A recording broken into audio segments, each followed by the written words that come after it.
Hey there, Katie with Your Higher Path Healing, coming to you, sharing a little bit more about what I know about the cannabis plant. In this video, we're going to talk about methods of administration. We're going to talk about set and setting.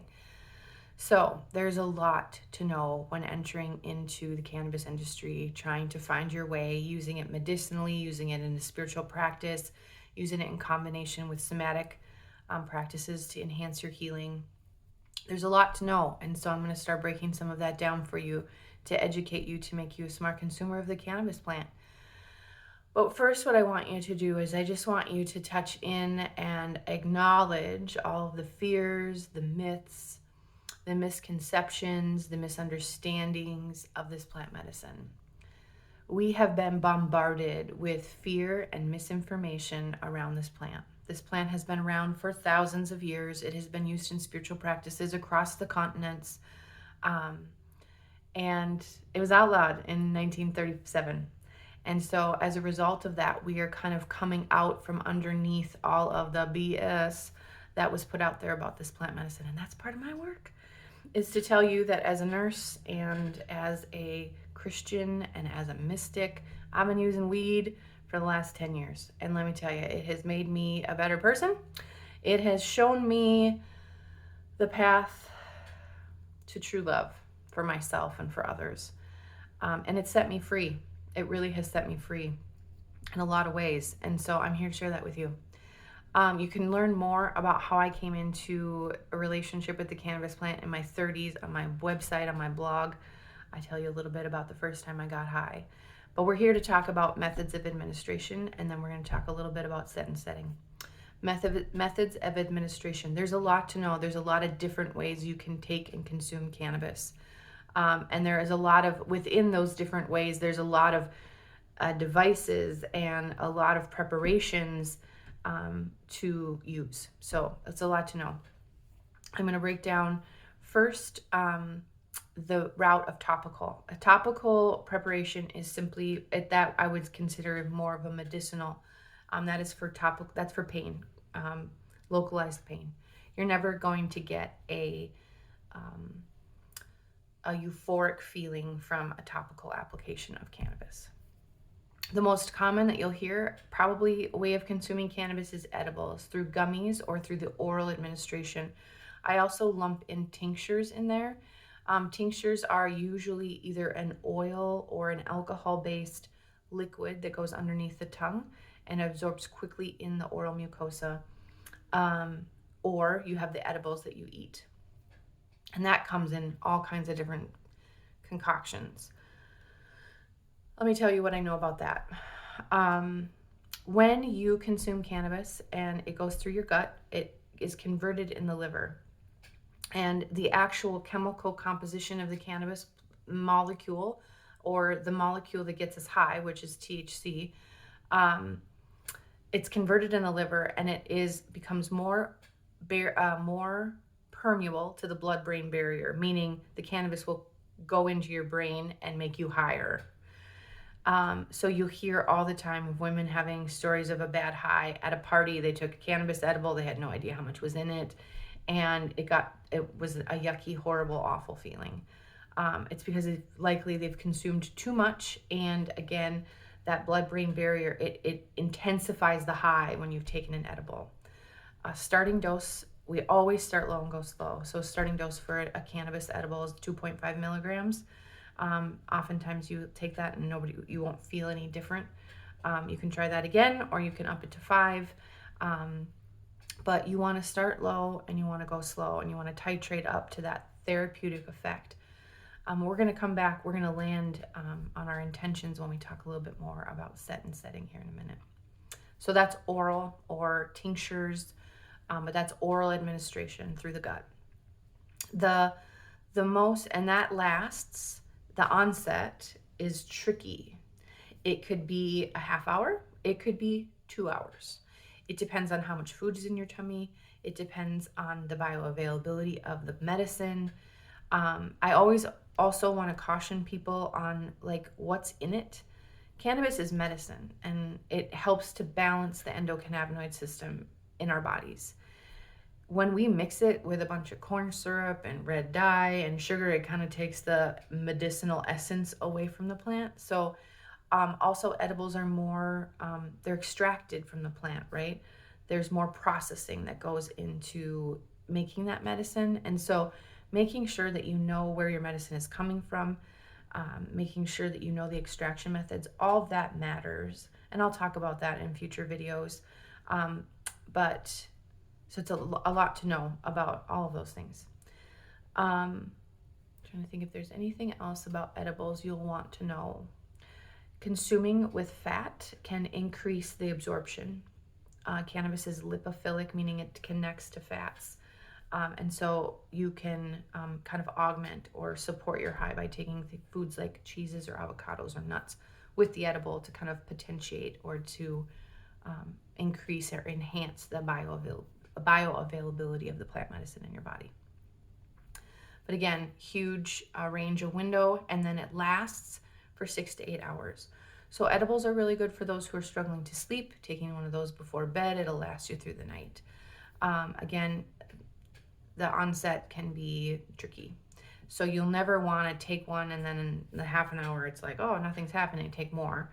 You really want to wait those full 2 hours to make sure that you don't give yourself too much, because that's really where the trouble that we all hear about is bad trips.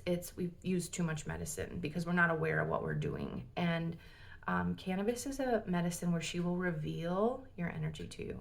That's how she works. And so we're going to come back into this in set and setting, but it's really important to understand what your dose is, to know your intention of why you're consuming, and that will help prevent bad trips. Inhalation. Okay, let's talk about that. This is my preferred method of consumption. Consuming flower is the kind of like the minimalist way of consuming cannabis, if you will. It's straight flower, it's straight from the plant, and it's inhaled in through the lungs. It absorbs quickly and gets into the bloodstream within about 15 minutes, and it peaks at 30. So we have a lot more control through the inhalation method. We have a lot more ability to titrate effect, if you will, because of the duration of intake. From the time that you take and inhale, it's 15 minutes, and okay, this is about as high as I'm going to get. I'm going to peak at 30 and then I'm going to come down.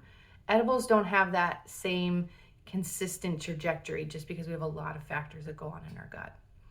So the primary ways that we can use the inhalation method is through consuming flower, and we can do that through a whole host of different devices and products, and I'll get into that at some point with you.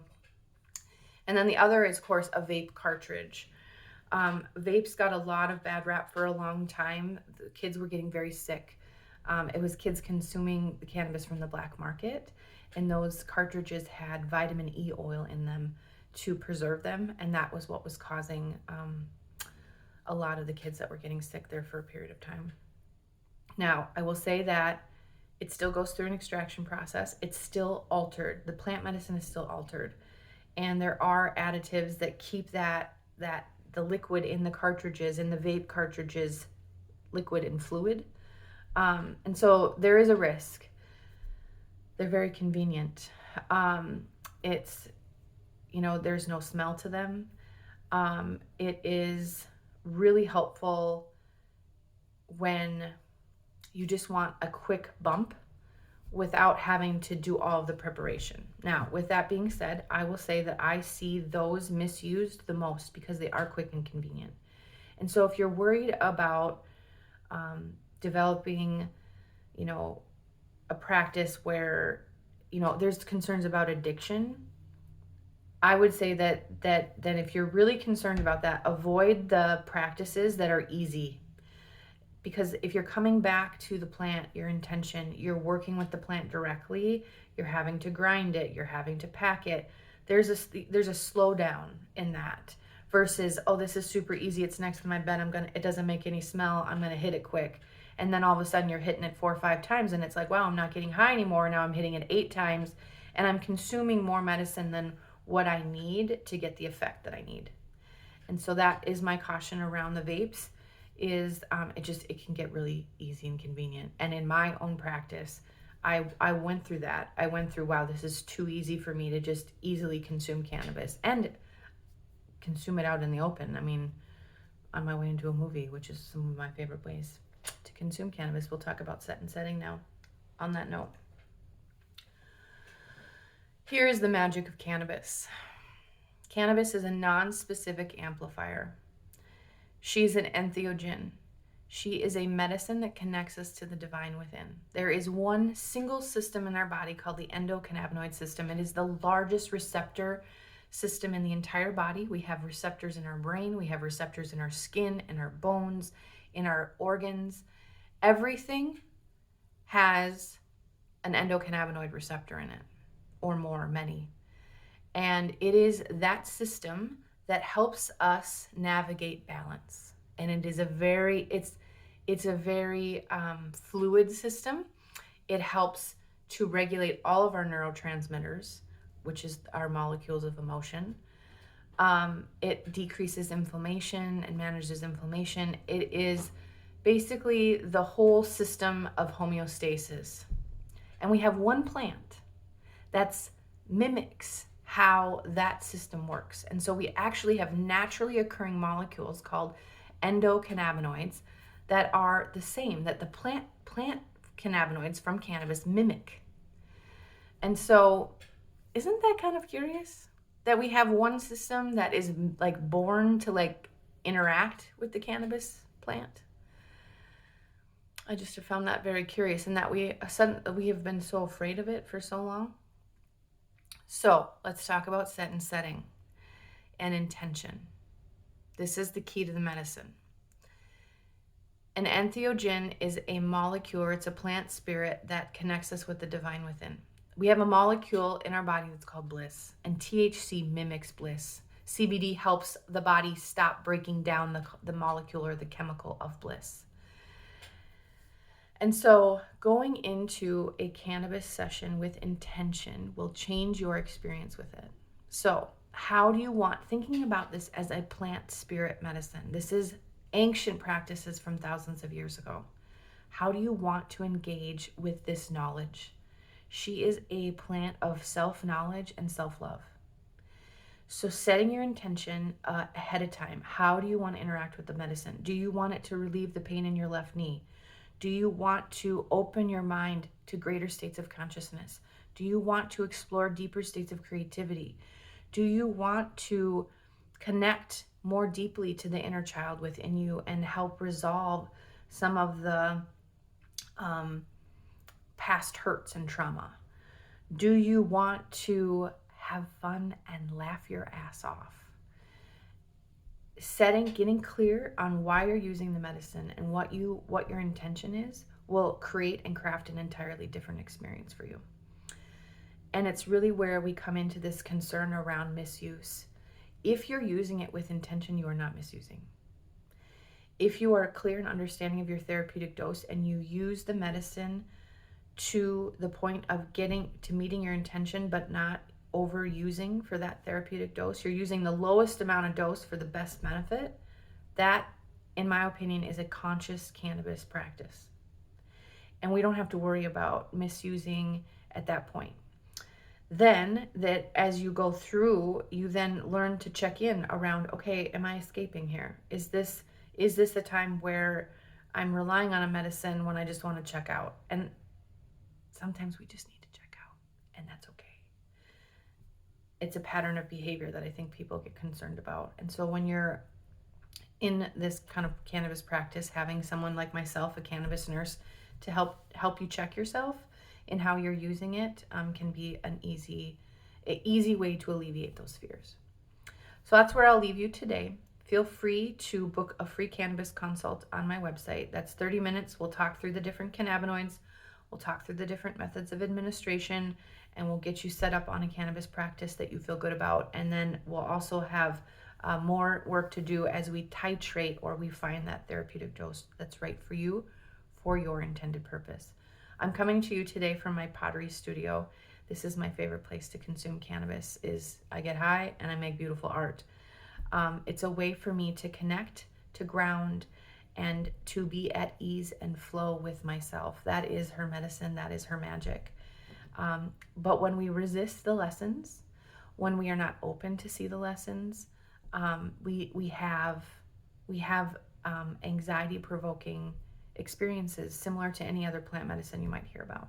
And so if we approach her with reverence and with respect, we can alleviate a lot of the fears that have been put on us over the time. So I hope that was helpful.